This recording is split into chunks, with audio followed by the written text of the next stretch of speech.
नमस्कार दोस्तों, आप सभी का स्वागत है क्यों हिंदी पर। मैं हूं अफना सिंह। वर्ल्ड वार 2 दुनिया के इतिहास में सबसे खतरनाक युद्ध। जब प्रथम विश्व युद्ध हुआ था तो दुनिया ने सोचा भी नहीं था कि इससे भी खतरनाक युद्ध कभी हो सकता है। इसीलिए प्रथम विश्व युद्ध का नाम द ग्रेट वार दिया गया था। इसके पहले मैं प्रथम विश्व युद्ध की कहानी और एडोल्फ हिटलर की भी कहानी बता चुका हूं। अगर आपने वो वीडियो नहीं देखा है, जिसका लिंक मैं डिस्क्रिप्शन में दे दिया हूं, आप उसे भी देख सकते हो, क्योंकि द्वितीय विश्व युद्ध का सबसे बड़ा कारण ही प्रथम विश्व युद्ध था।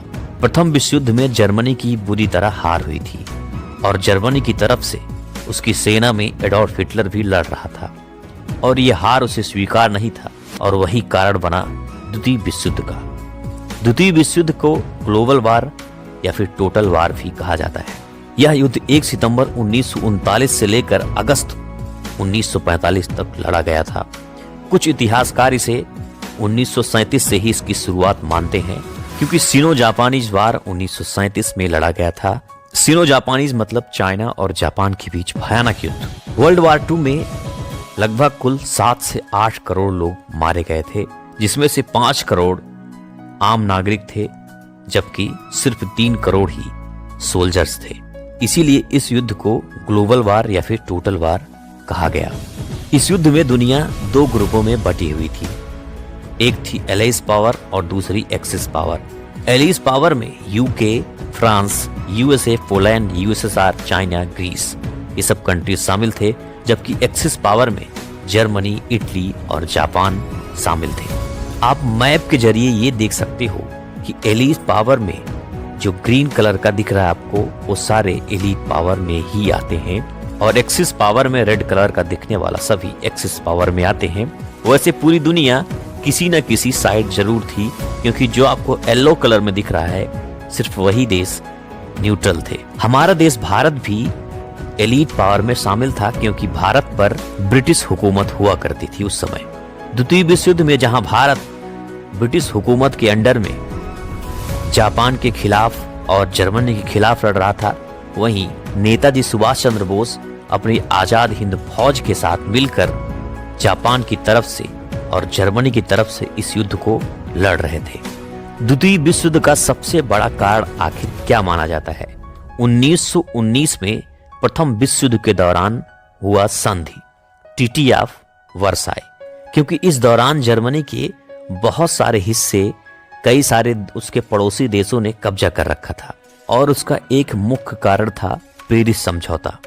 इन दोनों समझौते ने जर्मनी को दबा के रखा था। और फिर समय आता है 1933, जब जर्मनी की सत्ता हिटलर के हाथों में आती है और हिटलर जर्मनी के पूरा कमान अपने हाथों में ले लेता है। और फिर धीरे धीरे हिटलर ने अपनी खोई हुई जमीनों को वापस करना शुरू करता है और हुई हुई जितनी भी संधियां हुई थी सबको तोड़ना भी शुरू कर देता है। लेकिन उस समय कोई भी देश उसके खिलाफ कुछ बोलते नहीं है। लेकिन फिर समय आता है 1 सितंबर 1939 को सुबह 4:45 पर जर्मनी ने पोलैंड पर हमला कर दिया। आप मैप में देख सकते हो, ये है जर्मनी और ये है पोलैंड।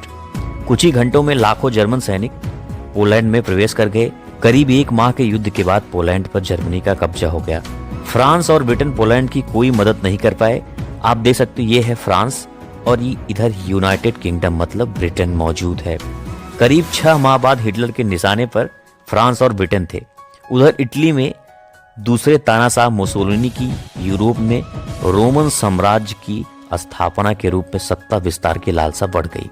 पश्चिमी दुनिया के यूरोप के देशों में संघर्ष शुरू हो चुके थे और इधर पूर्वी दुनिया में जापान एशिया पर हुकूमत चलाने की तमन्ना पाले था। साम्राज्य स्थापित करने के लिए जर्मनी, इटली, जापान ने लड़ाई शुरू कर दी थी। वर्ष 1940 में 9 अप्रैल को हिटलर ने यूरोपीय देश नॉर्वे पर भी हमला कर दिया। जर्मन सेना ने नॉर्वे को तो जीता ही, साथ ही उसके और जर्मनी के बीच आने वाले डेनमार्क को भी अपने कब्जे में ले लिया। इसके बाद कुछ ही महीनों में जर्मनी ने नीदरलैंड, बेल्जियम, लग्जमबर्ग हमले किए और उन्हें जर्मन साम्राज्य का हिस्सा बना लिया। इसी साल 5 जून को हिटलर ने करीब 15 लाख सैनिकों को लेकर फ्रांस पर भी हमला बोल दिया। महज 15 दिन में जर्मनी ने फ्रांस को परास्त कर दिया। इस तरह जर्मन सेना ब्रिटेन को छोड़कर लगभग पूरे यूरोप में अपना आधिपत्य जमा चुका था।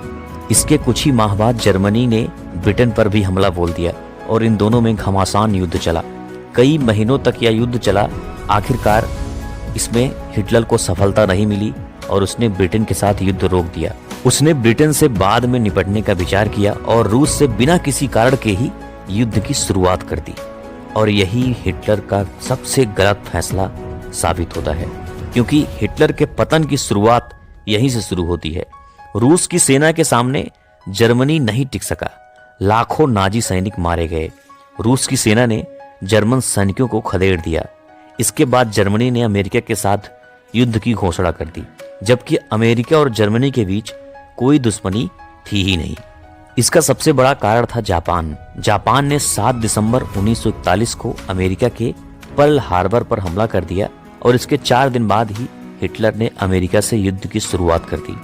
एशिया में जापान ब्रिटेन के साथ लड़ रहा था।